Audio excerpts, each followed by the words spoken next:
Les haies, une technique ancestrale qui joint l'intérêt de l'agriculteur à celui de la biodiversité.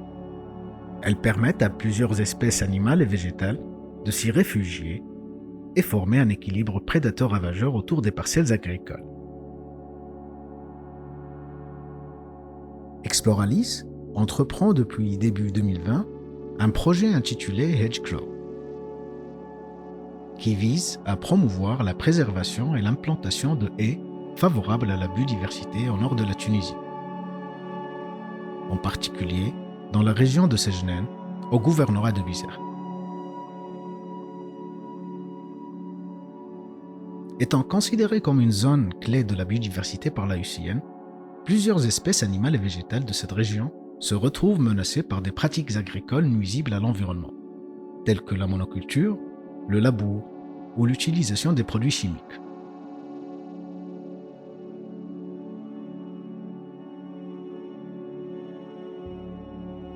Une première composante de ce projet a été de créer une haie pilote qui puisse attirer un maximum de biodiversité dans le but de l'observer et l'étudier.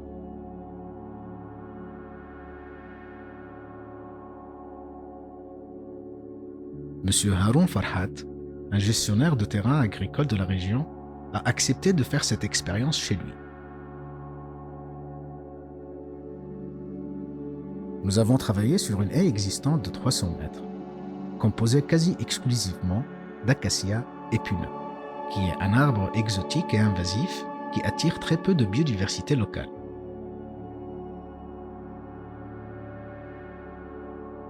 Nous avons entrepris une transformation de cette haie en une haie multistrate qui contient une variété d'essences locales, telles que des lauriers sauces, des caroubiers et bien d'autres.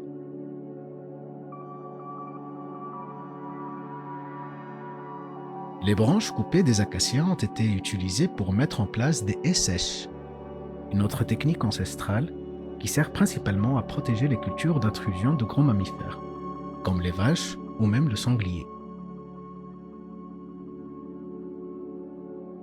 Sur les troncs d'acacia qu'on a gardés, nous avons installé des nichoirs. Sur le sol, nous avons installé d'autres types d'abris en bois ou en pierre pour les reptiles et les insectes.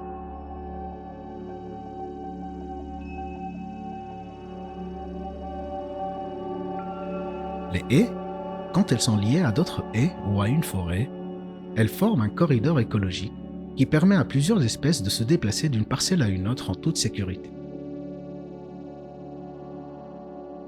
Peu de temps après ces travaux, nous avons pu observer des oiseaux, des reptiles, des insectes et des mammifères qui visitent la haie et s'y installent.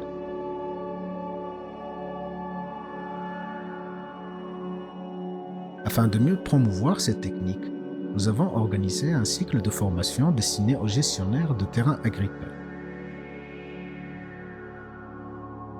où nous avons essayé de démontrer la multitude de fonctions utiles qu'une haie bien conçue peut avoir.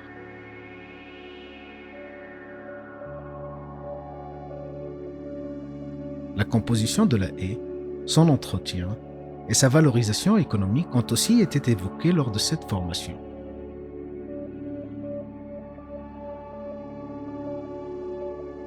Un groupe d'ouvriers a été aussi initié à des techniques précises liées aux haies, telles que la taille, l'installation de haies sèches, les swales en courbe de niveau et la plantation.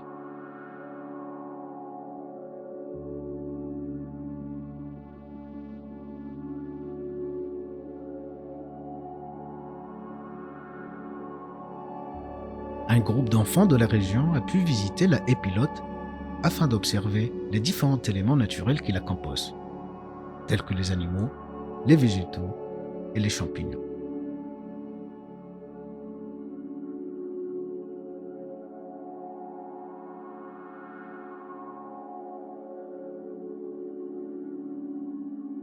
Parmi les bénéficiaires de la formation, plusieurs agriculteurs et agricultrices passent à l'action et commencent à installer des nouvelles haies favorables à la biodiversité dans leurs terrains respectifs.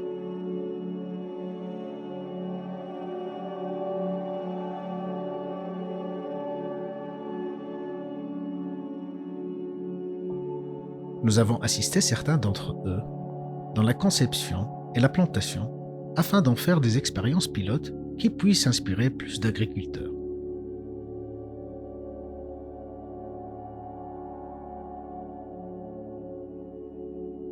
Notre hôte, lui aussi, duplique l'expérience et installe de nouvelles haies sèches et des haies vives en ligne de contour. De quoi faire de nouveaux corridors écologiques dans la région et aider à préserver une biodiversité menacée.